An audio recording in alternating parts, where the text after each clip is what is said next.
The bulky vulture fires off the aerial ace Shadow Sableye, withstands the damage. Unlike our regular variant, Shadow Sableye has that rock type coverage for them annoying flyers. Welcome back to the home of Shadow Pokemon.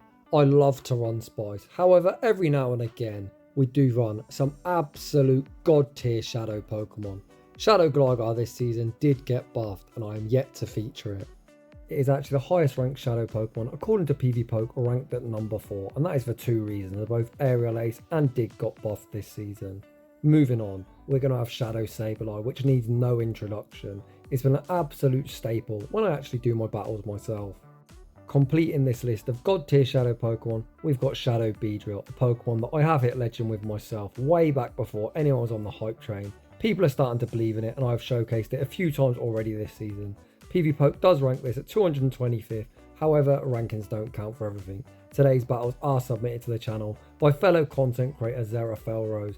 He is without a doubt one of the best up and coming YouTubers. His videos are phenomenal, his knowledge is top tier. He also does coaching and live streams which are hilarious. Go check him out. Without any further ado, let's get into the battles. And in game 1, Zera Felrose leads his newly built Shadow Sableye. These were actually his first ever battles since building it into Venusaur. We see the pivot into Gligar. The opponent brings out Skarmory. Gligar can only hit 4 resisted in this matchup, but you're about to find out why it's ranked 4th on pvpoke, as Gligar is an absolute menace. Gligar has all the credentials to make it a top tier pick in the Great League. It's got a very nice stat product. It uses a very good 2-turn quick moving wing attack. It's got a decent enough bait move of Aerial Ace. I've always called it Aerial Ass, but this season Aerial Ace is at least respectable, and it's got that good hard hitting coverage move of Stab Dig. You can see in the Zero Shield, Gligar makes this incredibly close. I've got distracted to getting back into the commentary. We send back out Sableye. The opponent full sends the Brave Bird. We withstand the damage, and it's Beedrill time. The opponent is staying in and Venusaur can only hit Beedrill 4 resisted. Zera Felrose, recognising the opponent might be core broken by Beedrill, commits a Protect Shield on the Sludge Bomb. The opponent continue to stay in and then make a very nice catch, catching the X-Scissor onto a Azumarill. pvpoke might rank the Mighty Bee at 225th, but my fucking god, this thing core breaks basic bitch meta line after basic bitch meta line. The opponent still refusing to shield, and it looks like they might be saving them 2 shields for next season. Zera Felrose continuing to throw bait after bait. The opponent refusing to shield baits, and that is going to seal their fate. Apparently I'm a poet and I did not know it. Zera Felrose even makes a very nice catch, catching the Frenzy Plant or Sludge Bomb back onto Sableye. And indeed, it will be a reverse 2 shield flex as the opponent concede the match. GG's and thanks for playing. In the next battle, Zera Felrose leads Shadow Sableye into defense Deoxys, the absolute dream lead. The opponent safe switch into Dubwall, and this is not a bad matchup by any means for our Shadow Sableye. The double kicks are single resisted. Ghost does double resist fighting, however Dark does take super effective. You can already see the huge damage output of Shadow Sableye. We respect the payback. The opponent throw the Wild Charge, we commit a Protect Shield, then send out Gligar. Gligar is by far the bulkiest mon on the team, and you can already see its bulk there. A stab body slam just tickled Gligar. The opponent farms up, throw yet another body slam, and we are going to withstand the damage. Zera Felrose will get a very nice full wing attack farm down. If the opponent send back out defense Deoxys, due to our flying subtyping, it's going to be a very difficult counter farm down. Back out comes defense Deoxys. We fire off the Dig. Dig goes unshielded. Gligar still not done, able to reach Dig number 2, and if the opponent attempt to go for the full counter farm down, we might even make a cheeky Aerial Ass for the road. The opponent does look for the full counter farm down. They do get it. Unfortunately, we don't make the Aerial Ass, but doesn't really matter as back out comes Sableye. We fire off the Foul Play. Foul Play forces the final protection on the CMP tie. As the opponent shielded their defense Deoxys, Zera Felrose matches shields, thinking they might be weak in the back. They certainly are not. They have Umbreon, but Umbreon, we have a surprise for you. Once again, Beedrill gonna have a pretty good time here. Beedrill actually loses the Zero Shield because Umbreon has a ridiculous stat product, but this season X-Scissor did get buffed from 45 energy to 60 energy, meaning we can now hit for heavy super effective damage. This Foul Play will knock out, however Sableye should have enough in the tank to win this game. Back out comes Sableye. Zera Felrose farms up, throws the resisted Foul Play on the CMP tie. Umbreon might be thick, but Sableye hits far too hard. The resisted Foul Play secures the knockout. Back out comes defense Deoxys, and that's also going to meet the same fate. GG's and thanks for playing. Zera Felrose's energy management absolutely on point. In the next battle, it's Deja Vu. Zera Felrose is the algorithm confirmed. This opponent opting to stay in a absolute dreadful matchup. Sableye farms up, attempts to throw the foul play on a CMP tie to the Thunderbot, and the opponent make a very nice catch, catching the foul play onto Umbreon where it is resisted. We respond with Beedrill. We've seen Beedrill does lose in the zero shield, however Zerafelros has 2 protect shields too high behind. Let's see if he wants to maintain alignment. We fire off the X-Scissor, won't be lethal. Umbreon survives on a sliver of HP. Zerafelros is going to invest the protection. We shield up the foul play, commit to the full poison jab farm down. Let's look top right if defense Deoxys does return. Beedrill has a move banked and we most certainly will be winning CMP. Back out comes defense Deoxys. The opponent does throw on the CMP tie. Again, X-Scissor goes unshielded and holy smokes, they just about survive. I personally was calling for X-Scissor or bug moves in general to get buffed. Finally did this season and my god, his buffed X-Scissor good. You can see there, as I was jibber jabbering away, the opponent had Nidoqueen in the back and it's going to be RPS for the win. Let's go. Sableye into Mandibuzz, a Pokemon I usually call the Flying Umbreon or the Bulky Vulture. This again is where the Shadow variant far outperforms his purified brother.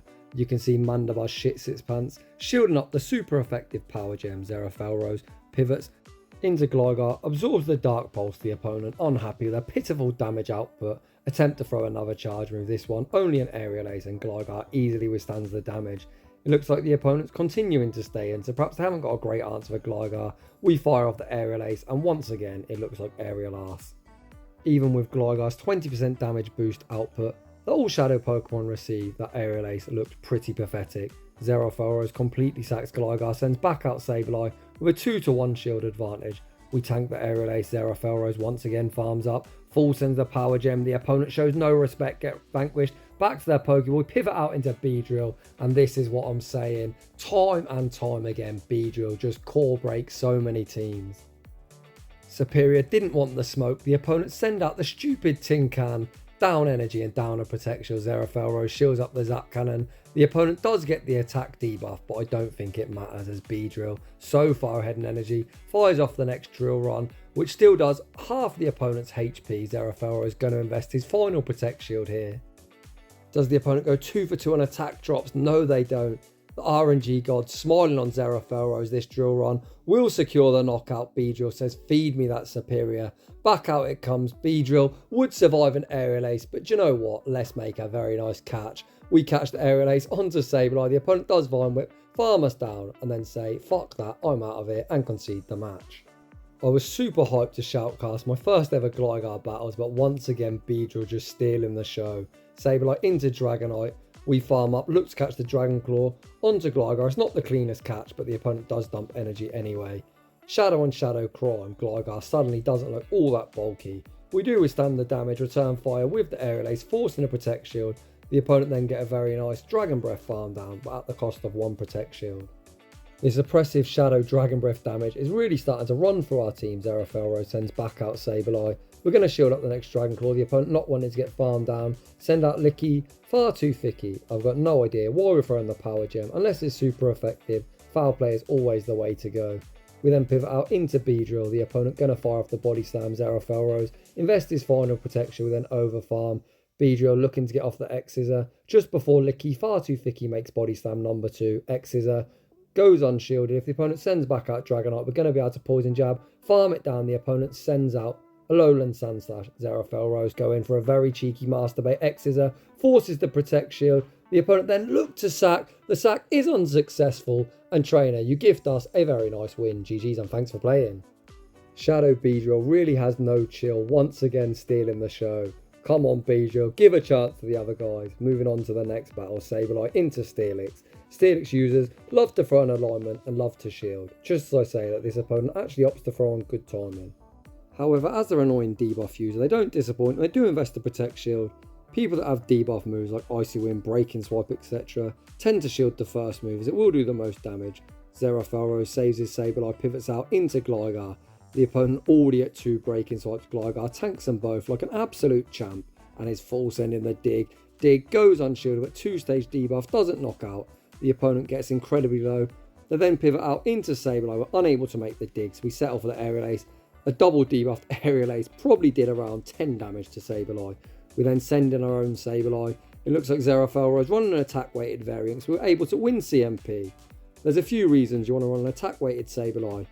Jason, one of the best players in the world, I think his numbers are 2810 afterwards or something like that. I'm sure you all know he's been number one on the leaderboards every single season and he's actually statistically the best player in GBL. So there's a good reason to run a very high attack Sableye is you get a Shadow Claw breakpoint against the Azumarill, meaning you can win the 2 shields going straight. Foul play. That is something to consider if you intend to use your Shadow Sableye as your pivot or anchor on the team. Other good reasons to run an attack weighted variant are CMP ties. A high attack Sableye can win CMP against Frostlass, Venusaur and Swampert, which are all huge. If you're a returning subscriber, you know that my Sableye is an incredible flex of a 0, 15, 15, a rank 1 Shadow. However, unfortunately, it isn't the best. Other than a cool flex, I definitely recommend the attack weighted one. You can see there, unfortunately, Zerafelros takes a very close loss in the next battle. Dreadful lead. Our Shadow Sableye into Alolan Ninetales. Fun fact, Shadow Sableye wins the 0 shield as the Shadow Claws and Power Gem do secure the knockout. However, Zerafelros, not wanting to play that matchup out, pivots into Gligar, the opponent forced to protect shield with a double super effective Weather Ball and then send out Steelix behind an energy. Questionable, the opponent shields the first dig. They're then 2 for 2, shielding both digs. Gligar has put in a whole heap of work to Zerafelros, just elects to let it go down. Zerafelros now sends back out Sableye in a much more favourable matchup against the annoying Steel Snake. Our Shadow Claw Foul Play combination hits for neutral, the opponent already gives us the debuff treatment. Zerafelros, a very top tier battler, always throwing at very disciplined timing. 2 turn versus 3 turn, that's 1, 4 or 7. We landed the first foul play, unfortunately we get outpaced to the next foul play by a single turn. Zerafelros invests his final Protect Shield. You'll notice this time he throws at poor timing, but that is intentional. He doesn't want to take the Dragon Tail damage. Foul play secures the knockout. We pivot out into B, and no, the opponent's got public enemy number 1, Bastiodon in the back, aka Wallface Beedrill, getting torn apart by the smackdown damage. We fire off the first drill run, which lands for huge super effective damage. Beedrill fires off the next drill run on the CMP side. Get fucking wrecked, Bastiodon. Back out comes Ninetales, but we feint to 1 charm, and Alolan Ninetales is going to farm down the remainder of our team, and we take a heartbreaking loss. Sableye into Steelix. X's is my favourite buff for this season. Giving fucking bulky, annoying steel Pokemon Break and Swipe is by far my least favourite update. This debuff abuser doesn't disappoint, throwing the Break and Swipe as soon as they get it, giving us a full free Shadow Claw, and they definitely fulfill that role of an annoying Break and Swipe user, even shielding up our first move despite it being debuffed. Sableye manages to land the second foul play. We've already got this Steelix down into the red. Zerafelros takes his shield advantage, sends in Gligar. Gligar also falls victim of the annoying debuff treatment, and we're actually going to debuff for a second time. My god, do I hate Steelix. Zerafelros looking for the full resisted wing attack farm down, and we get it. We instantly pivot into Beedrill. The opponent sends out Stinky Binky and then fall victim of the U switch, I switch, giving up switch, sending out Medicham. This gives Beedrill its chance to shine once again. Zerafelros calls the Psychic. The opponent is not baiting. What a shield. The opponent gets the defense drop, but at this stage it doesn't matter as these counters are double resisted. Zerafelros is going to shield the Ice Punch as we are now debuffed, and this is why I love Beedrill. As a head and energy, all the matchups that Beedrill typically doesn't fancy become very advantageous as we've got that ground type coverage. The first drill run forces the final Protect Shield. Beedrill, so there's plenty more of where that came from. The second drill run gets them down below half health. We go for that wham bam combo play, 7 up the Big Mac and the fries, and Gligar secures the dub. GG's and thanks for playing. Shadow Sableye into the Kentucky Fried Chicken Bird of Death. Another matchup where the oppressive Shadow Claw damage can really be seen. Zerafelros, of course, throws after very disciplined time, and after 7 Shadow Claws, that's 14 turns versus 15 turns. Shadow Sableye cleanly wins this in the 2 shield. Let's see if that's what Zerafelros opts to play out. We do shield up the Flame Charge. We're able to outpace the foul play number 2, and despite the opponent now being boosted, Sableye is still ahead in the damage output department. Zerafelros does invest his final Protect Shield here. The opponent then pivot out into Superior, and we are super quick in our response, sending out Beedrill. Non-stab Aerial Ace isn't going to get the job done. We easily withstand the damage despite it being super effective. Zerafelros farms up, throws the next X's on the CMP side. It's going to be high Superior by Superior. Talonflame will be returning, but Beedrill can survive at least 1 Incinerate. We reach the X's that will be securing the knockout. Beedrill is a Talonflame counter confirmed. The opponent's final Pokemon is Medicham. Can we reach the X-Scissor? Oof, we die at the charge move. but we've pretty much got this game signed, sealed and delivered. Even the Shadow variant of Gligar can easily tank one double super effective Ice Punch from this bulky Meta Fighter. We withstand the damage, fire off the Aerial Ace gets Medicham incredibly low, we then pivot out into Sableye, look to snipe, the snipe is unsuccessful, Ice Punch secures the knockout, and one wing attack secures the dub. GG's. In the next battle we lead Shadow Sableye into Jellicent. What a beautiful lead. The opponent instantly retreat into Registeel. Looks like Zerafelrose opting for the chip and dip, or perhaps a catch. We fire off the foul play. Does Zerafelrose go for the catch? No, we don't. We just pivot out into Gligar, which definitely is the safer play. Despite Gligar being a flyer, our sub-ground typing means we still single resist electric type attacks. The opponent gets the RNG God seal of approval, giving us the debuff, but Shadow Gligar does not care. Dig still secures the knockout. Back out comes the Jellymeister, and the opponent's actually on Bubble, which ironically is better in this matchup. We fire off the debuff Dig, which still lands for decent damage if the opponent looks to the full Bubble farm down, which they do. Gligar still able to reach another Dig. Gligar finally getting its time to shine. Dig gets the opponent incredibly low. We send back out Sableye. We are going to respect the Shadow Ball. The opponent is not bait and they full send. We get the snipe. The opponent's final Pokemon is a 2-shielded Scrafty. Scrafty, you sir really need to get a belt for Christmas. Hopefully you put it on your Christmas list and Santa is kind. Power Gem is the way to go here as it's only single resisted. The opponent full sends the foul play, which does secure the knockout. However, we can send out Beedrill and this should be game over. I wouldn't shield the first move in case the opponent's baiting. Zerafelrose definitely agrees. The opponent doesn't bait, but we easily withstand the damage. These counters are double resisted. We can shield up this next power up punch bait. We're going to be able to reach the back-to-back X's as the first one will be forcing the opponent's final Protect Shield, and the second one is going to be all she wrote, and Shadow Beedrill ironically going to sweep the back line. Well, not sweep, but is going to clean up and seal yet another beautiful win. Huge shout out to fellow content creator Zerafelrose for the incredible triple shadow battle submission. Make sure you go check him out. He's linked in the title. As I've said previously, and you can tell by the battles, he is phenomenal and well worth a sub. So let's talk about the free Pokemon on display. First up, we need to talk about Shadow Gligar. Shadow Gligar is currently ranked 4 on pvpokes. It's the top ranked Shadow Pokemon on pvpokes rankings, and that is for good reason. That wing attack, aerial ace, dig combination is so good into the meta. It's able to handle top meta threats like Medicham, Defense Deoxys, Registeel, Carbink. The list just continues. It is so good. I personally wish I had one. Unfortunately I don't, but I'll be looking to get my hands on one soon. Next up we've got Shadow Sableye, one of my MVPs. If I'm looking to climb in the Great League, I will be running Shadow Sableye without a doubt, as I think the thing's phenomenal. I don't know why everyone's so hyped about this return nonsense, as the Shadow just does things so much better. You're able to two-shot a lot of things with 2 neutral foul plays, whereas a regular needs to land a return. Like I said previously, unlike me, you want to invest in an attack-weighted one. Examples of this would be winning CMP against Frostlass, Swampert, Venusaur and the Mirror. You're also able to reach a Shadow Claw breakpoint against Azumarill, which is huge as Azumarill is rising in popularity and you can go straight foul play and win their 2 shields. Another reason to run Shadow Sableye is if someone switches in a Frostlass, you're able to 1-shield and Shadow Claw farm all the way down, and we already know a loaded Shadow Sableye is just going to be lethal. Finally moving on to Shadow Beedrill. pvpoke might rank it at 225th. I featured Nerds Rising earlier in the season running Beedrill. Yesterday I featured some more battles running Shadow Beedrill. Today Zerafelrose again showed it is just such a awesome core breaker. It might be a sleeper pick, but 100% a Pokemon I think you definitely should be investing in. These 3 are all god tier Shadow Pokemon. So if you enjoyed this breakdown afterwards, post it down below and I'll look to do another one soon. So if you're enjoying the content, smash that like button. If you're new, consider subscribing if you like your battles featured on my channel. A link to a battle submission form is down below. And as always, a huge thank you to everyone for watching, and I will see you all in the next one.